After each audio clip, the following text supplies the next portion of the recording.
All right, so I think since you all checked in with Jenna at the front, you're in the right place. The Great Maker Bake Off, when cakes, cookies, and crafts collide. Hopefully that title was catchy enough to get you guys here. Super excited. Well, welcome.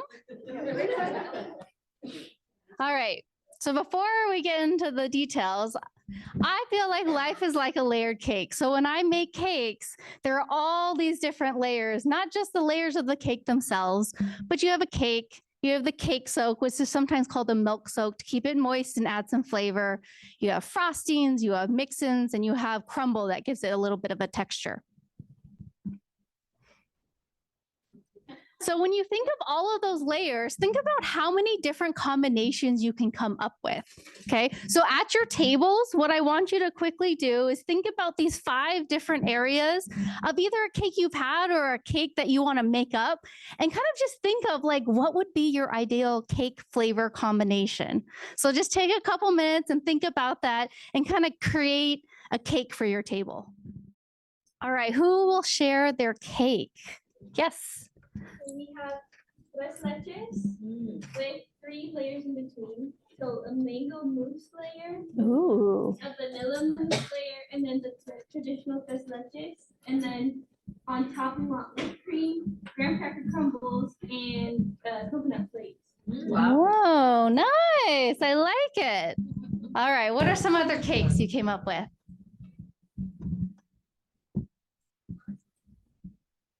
I heard a lot of great flavors. Yeah? I have what's like a s'more. I made it. Wait, can I have you do for the virtual? Okay. So for me, it was like a s'mores cupcake.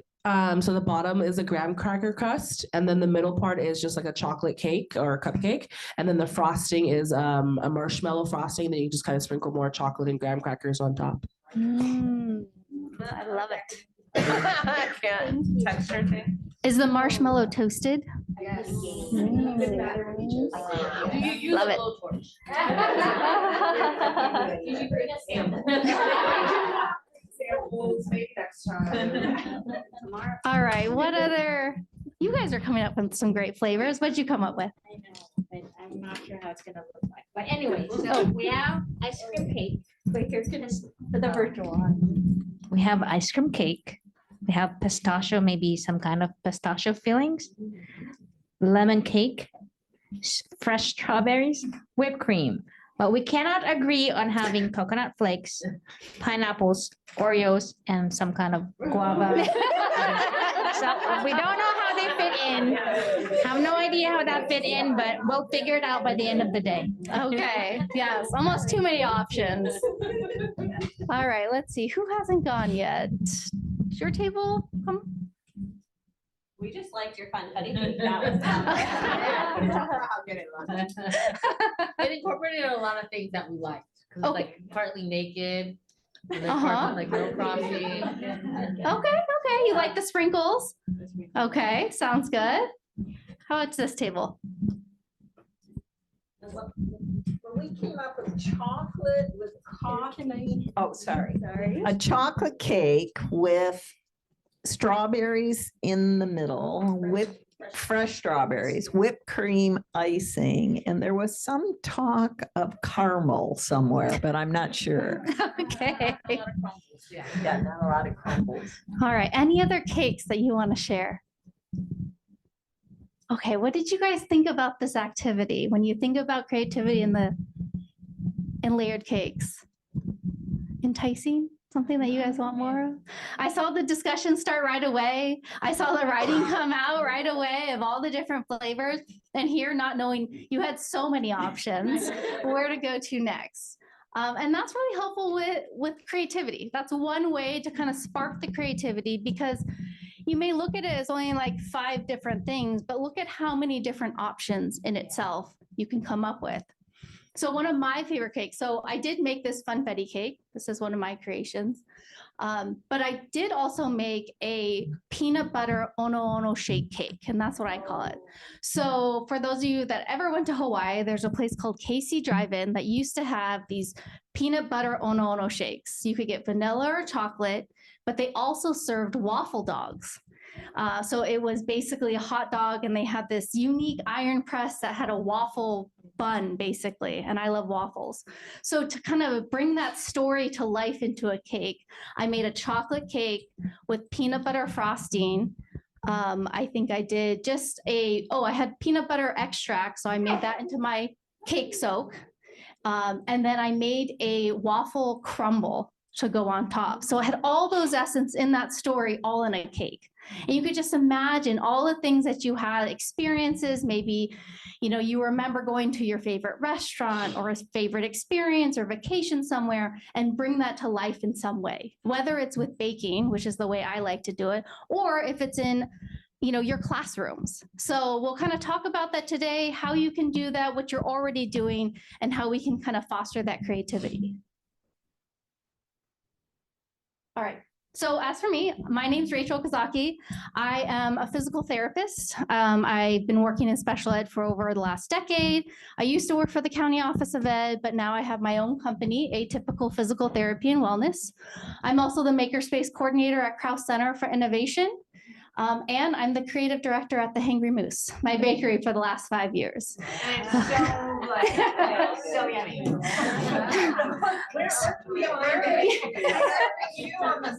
Yeah. Today I'm over here because I get to hang out with all of you today. So as you can see, with all of these roles in itself, it's kind of inherently creative. But I will admit, I started my creative journey as a baker. I was under a lot of stress. I was probably past that wall over there of stress when I was in physical therapy school, but then baking was an outlet for me. Baking was a way I could be creative. I could find my space. I felt I belonged there because I could create whatever I wanted from the memories that I had. And that's what I really want to talk about today, about makerspaces and how we can foster that for our kids, for ourselves, and for the schools that we work for. Because I think makerspaces are up and coming, and it's really a place where there's a lot of potential to support education. And this is me at one of my pop-up events. I was making malasadas. So anyone familiar with malasadas from Hawaii? We had a whole event. It was fun, crazy, and the most stressful day of my life. All right. So today we're really going to highlight stress reduction. So I'm really hoping to get most of you on this side of the room by the end of today, increasing mindfulness. We want to talk about fostering social connections, supporting mental and emotional health, talking about physical health. My background as a PT, that's important as well. And also that sense of belonging.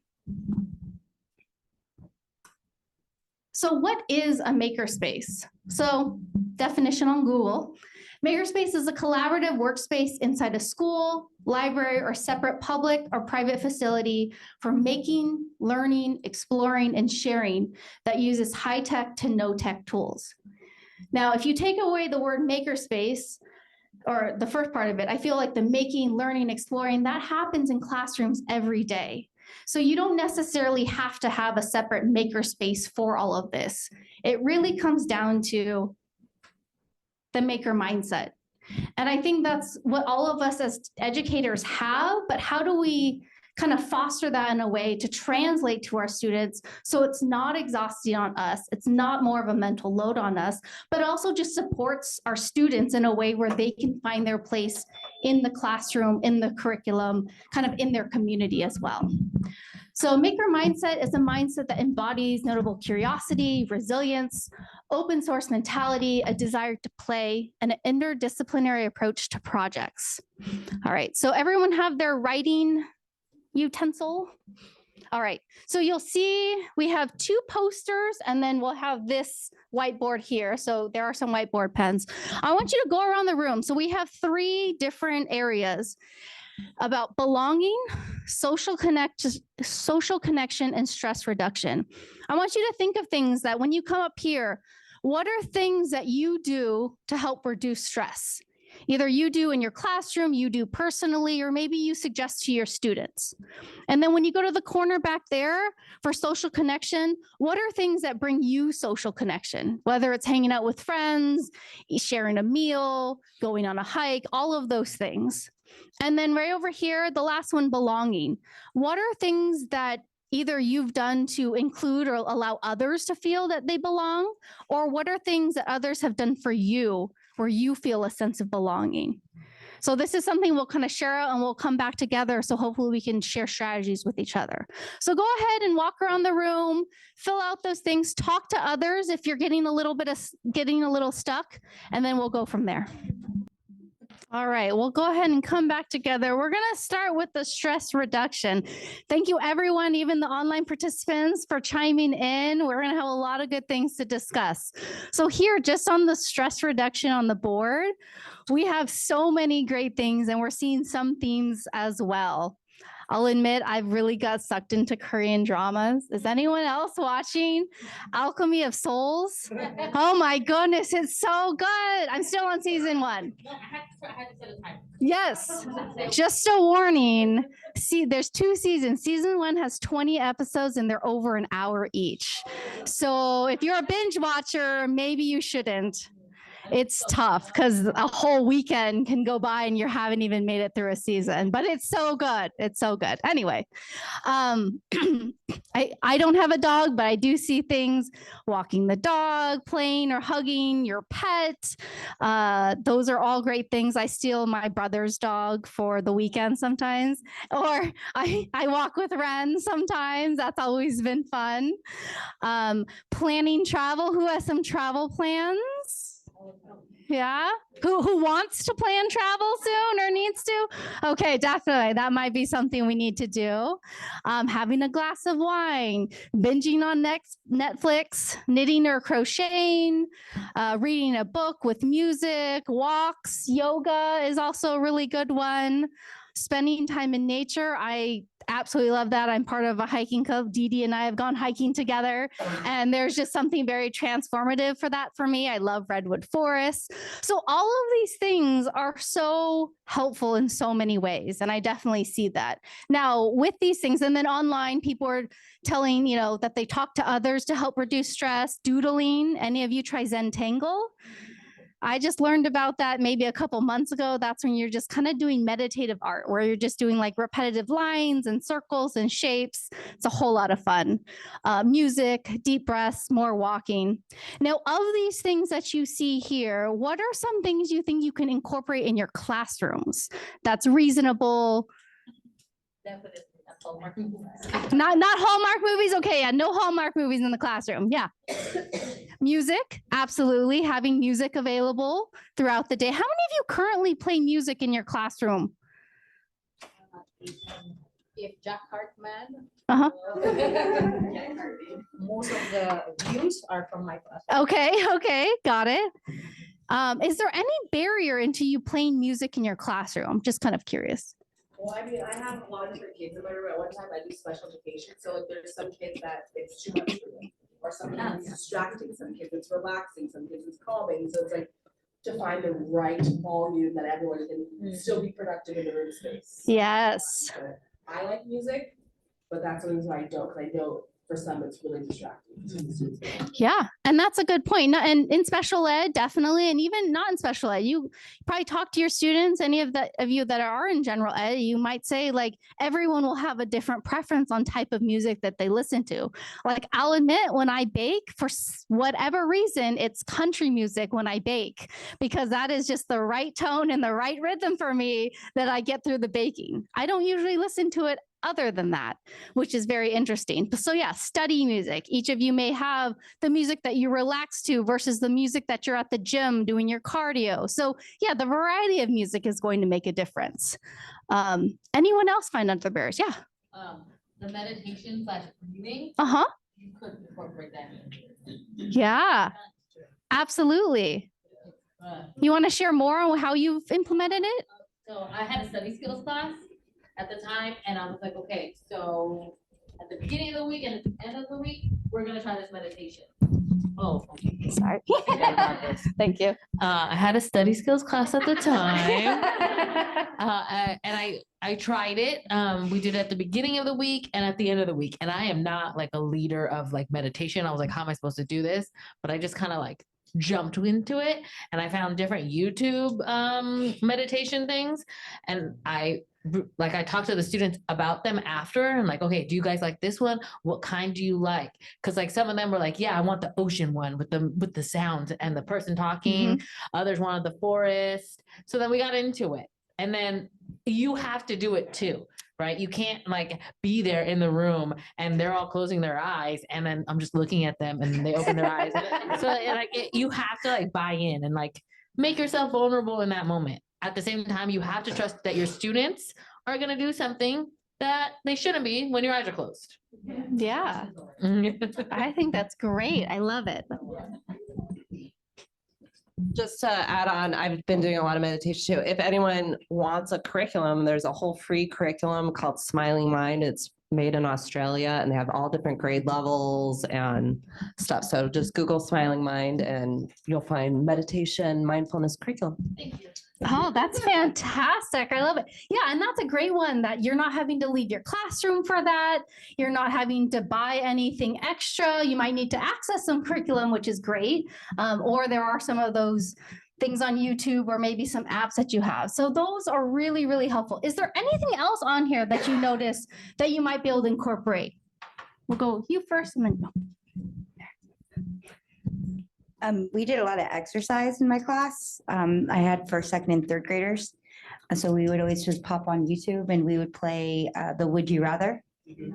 And so of course we picked, Mario or Sonic or Minecraft, and they would just get into it whenever they were just ready to just be done with the day. And then they would be able to sit down and do it. But yeah, Would You Rather exercise is great. nice. That's awesome. I think that you can incorporate cleaning and organizing, which is kind of hard because it causes extra time. And for some districts, classrooms don't get super clean, unfortunately. But I could definitely sweep my room a little bit and make sure that everything is very organized. It will take extra time because I'm in one of those districts, but I think the kids would benefit from it.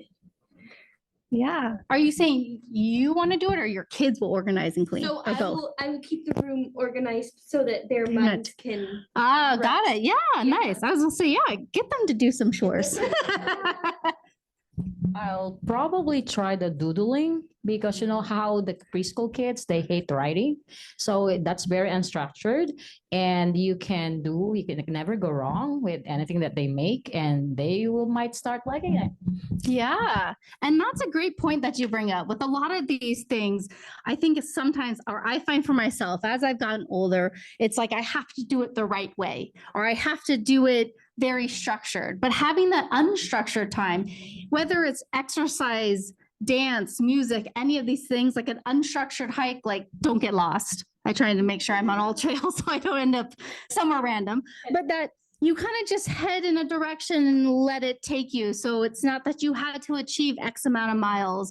It's not that you had to go at a certain pace or anything like that. So yeah, the doodling is a great one that you can doodle. It's not because you have to complete this artwork so it looks like the example and then therefore they're stressed, you're stressed that it's not looking how it's supposed to. I have another thought, sorry. No, please don't be sorry. We love thoughts. Well, I don't want to, hog the microphone or anything, but I was just thinking when I do all those kinds of things and this unstructured time and I have my mind occupied by like walking the dog, that's when we all know this, some of the greatest ideas come, when you're in the shower, you're doing something, but you're not. And so then your brain solves something. So it could be really good for kids.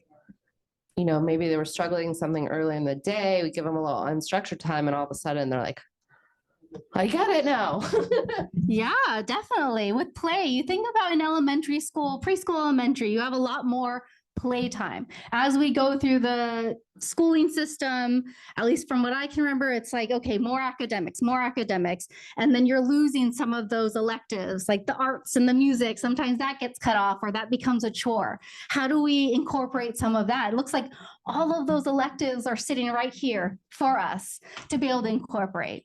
So I want you to write down either in your journal or if you're typing, one or two things you think you can incorporate when you go back to the classroom on Monday. Even if it's a 5-minute activity, write one or two things down that you can incorporate. or for those of you that don't have a classroom to go back to, 1 or 2 things that you can incorporate in your own life to be able to help reduce that stress.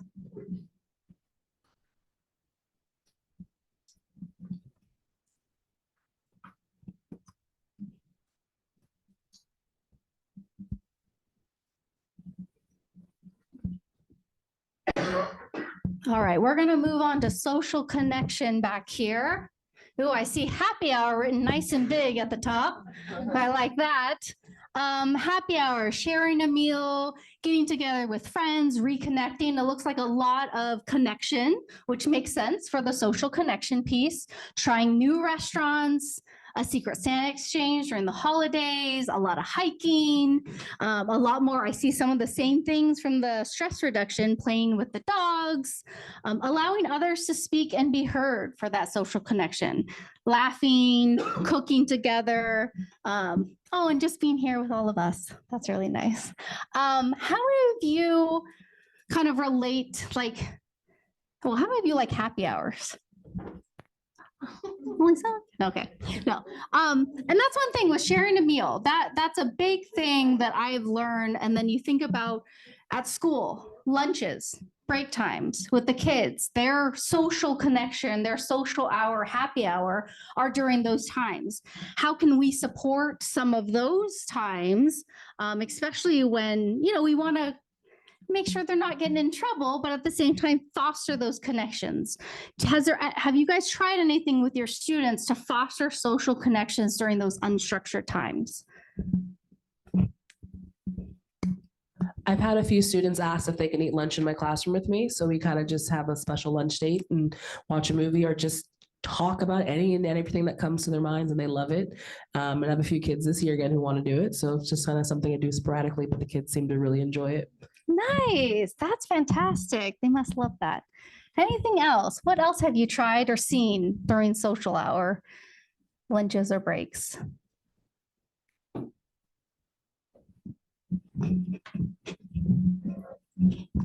So I work with middle schoolers. So what we do, well, see the reaction, like, right, like, so middle schoolers. So, but with special, with special education. So I'm an occupational therapist. So usually when they come, they know that we're already gonna do something, like they call it a party.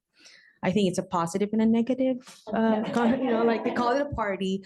So every time it's kind of like a whole, like it's Fun Friday. So like a whole day when we do different things like cooking, baking, arts and crafts. But then after lunch, we give them that time to mingle, like intentional mingling, just because our students have, still have communication difficulties and social difficult, like they cannot really initiate conversation. So me, the speech therapist and the AP teacher, we kind of like create those intentional social connections. And then we have them like go to, like kids in the room that they gravitate towards, like we set up something that we think they might be able to share, their thoughts about. So it's like after lunch, and they actually go, in their wheelchairs and walkers, and they actually go talk about what's fun with this or what's not fun, because they're middle schoolers, right? So it has to be like, what's fun, what's not fun, what do you think about, your friend doing this way, or your teacher doing it this way. So we're kind of like giving them that intentional social connection opportunities. Just, yeah, it's intentional, but it doesn't look like it because it's just like after lunch. But yeah, that's what we do so that they're able to feel that, like initiate and then sustain the conversation and actually take interest in others. Yeah, that's great. So I work with middle schoolers also, and lunchtime, we have social clubs. In fact, today I missed the Taylor Swift club because I was here, but there's like 40 of us in there. We listen to music. We got a tree. We're getting a tree at the downtown park thing, and so we're going to decorate it with Taylor Swift, stuff, and we're making ornaments and things like that. So we have several clubs that kids can join and head off to. So that's a way for them to connect. A lot of kids that probably didn't know, oh, you're a Swift fan, and now they're friends. They eat their lunch and, yep, we're Swifties. I think that's such a great point that these clubs, especially in schools, are ways for people to find those common interests. And even as adults, like there are some clubs and some things that you may be a part of where you find those common interests and you connect on in different ways. I think this conference is one of the ways. We're all educators here. Maybe there are certain talks and the tables that you've gone to. Hopefully you'll make some connections today in this session as well. But being able to foster those connections for your students is also very helpful because sometimes initiating is the hardest part.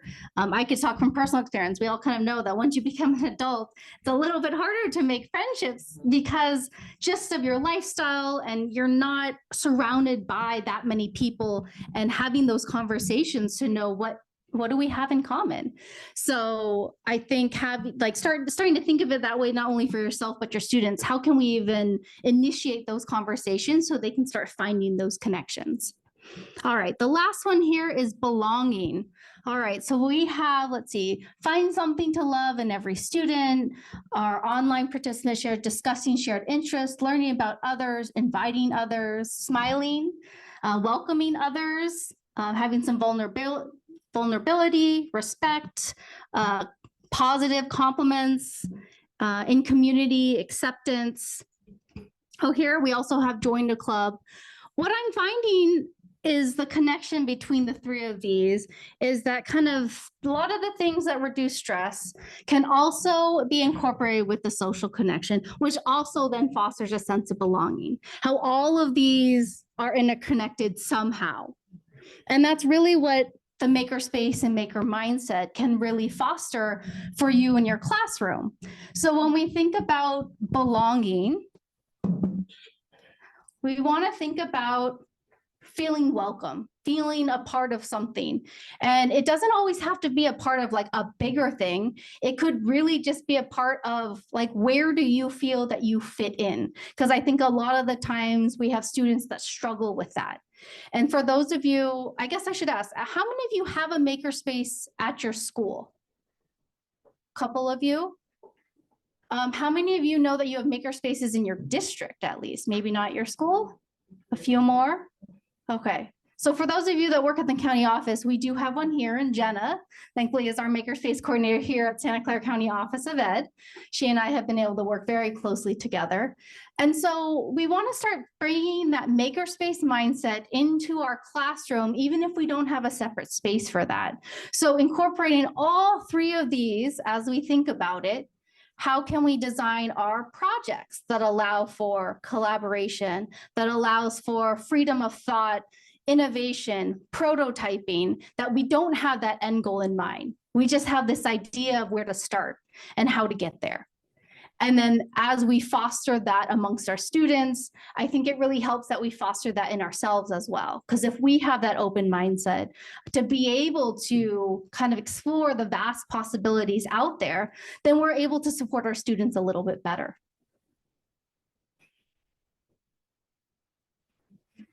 So for self-expression, ultimately, all of this leads to like, how do they express what it is, like those ideas that you have, the challenge you give them. So going along with the baking thing, these are some of the things that I've made along the way that I've created. So I've made a mochi bundt cake, mango flavored. That's one of my favorites. Guava cupcakes. I designed some artwork. I've made cookies. I've made lily koi lime pies. And all of this was inspired by things I've tried and the places I've been. And these did not happen on the first try. Let me tell you, there were a lot of not so great prototypes along the way. Thankfully, my family and friends are always very nice to try and give me honest feedback on that. But what I found, very interestingly enough, is that when I would bake, I felt that it was a place just for me, that when I failed, it wasn't a reflection of me. It was me actually growing. It was me actually experimenting. I never felt that personal kind of pressure on myself that I did in academics. So being able to have this kind of outlet outside to allow for that growth, because I think I was so stuck in like, I have to do this in order to get an A, in order to do this, and that pressure just builds and builds and builds. So now, probably the moment you've been waiting for, we are going to be able to do a hands-on activity. I've made these kits for all of you. We will have to add some water to the cups, but they're paint your own cookies. So there's a sugar cookie in here with a paint palette. So you'll need a little bit of water. There's a cup in here and I have a bottle of water here, or we do have the fountain outside. And then for the next maybe 15, 20 minutes, kind of create your own scene, character, whatever it may be. And then we'll kind of share out. Okay, so I'm going to pass these out. If I could get some help.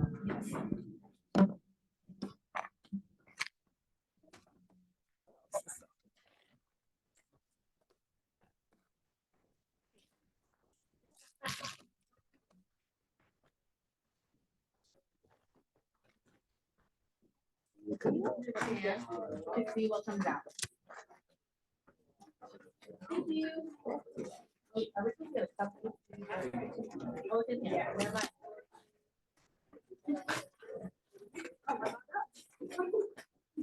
What about it?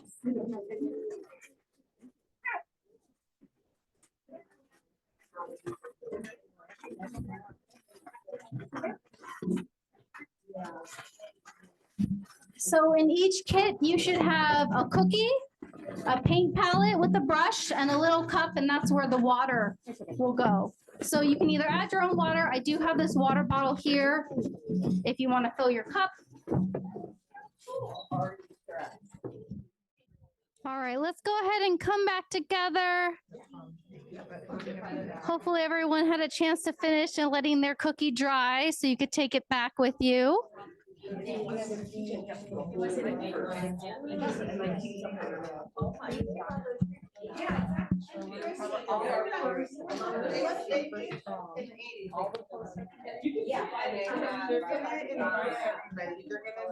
they're gonna stop like each student will get to reach so like and like you know their people are in charge of so we're not really providing support for them after school hours. And then they're gonna have food,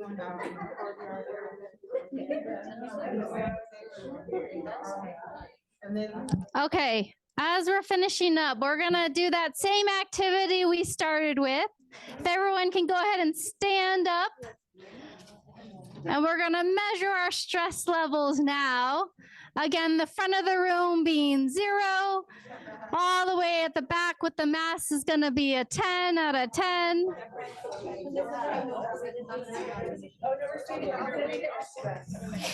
And right here would be a 5. So go ahead and stand where you're at now.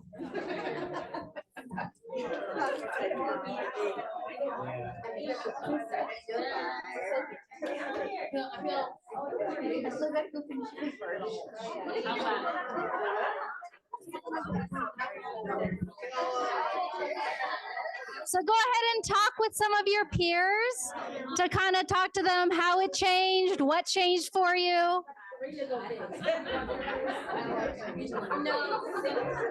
I still live there. They just our district people. Yeah. the room got very quiet.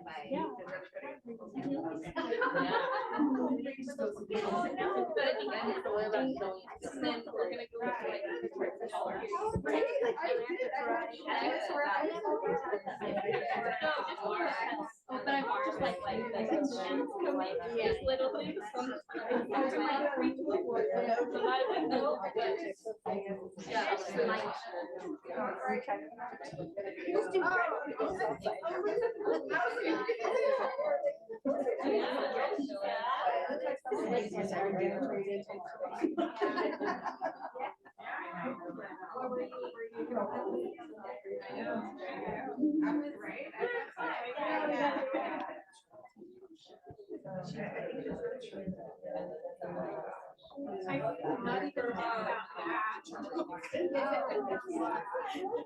There are some great artists in here for sure. I agree. All right, now that you've all had a chance to chat a little bit, what are some of the themes that are coming up in your groups now?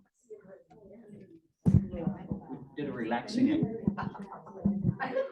We did a relaxing activity 15 minutes ago. We started and it got really quiet. She noticed we were all very engrossed in our project, and it just brought the stress down. Nice. What other themes did we kind of find? Well, it's related to what he said. It's the concept of here and now, right? Like we were all looking at the cookie, the paint, although initially some of us got stressed out, like, what do I do with this, right? But it's the here and now, the moment that we were trying to kind of like be in, right? And I think that kind of like contributed to like everything else is, not here. I'm just focusing on myself and my cookie, and it has to look good, right? So yeah, so it's kind of like that, being in the moment. And all it took was a cookie to move all these people this way. Yeah. Look what cookies can do. I'll be honest, this activity actually increased my stress because given a blank slate, it took me like 5 minutes to even dip my paintbrush into the water. And even then, as I was committing to a design, I didn't like it. And then I was upset that I didn't like it. It looked like an Easter egg. So in thinking, and then you shared how like she, for her daughter's birthday, she screen printed some designs on cookies for her friends to be able to paint in. And I was like, I would have liked that so much better. So in thinking about even differentiating activities for students, providing scaffolds and supports that meet the needs of the students, like the social emotional needs too. Like I would have much rather had a template that I could just not think and paint it in. Yeah.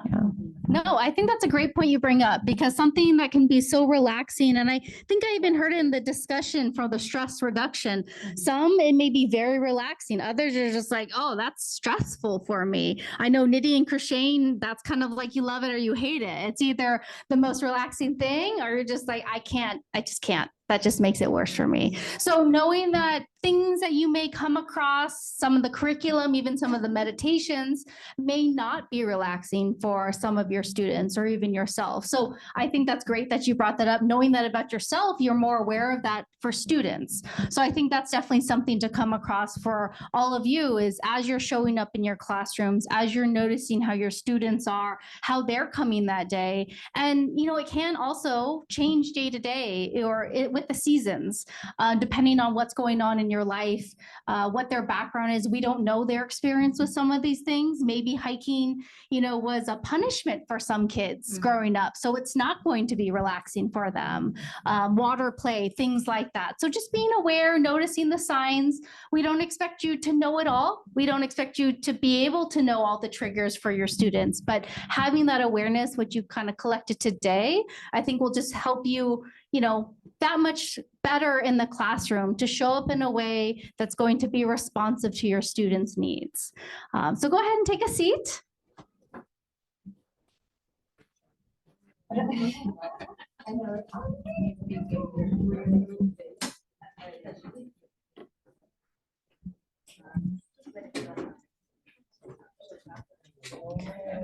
So the one thing I know, a couple of you were asking where I got these. So first of all, let's start here.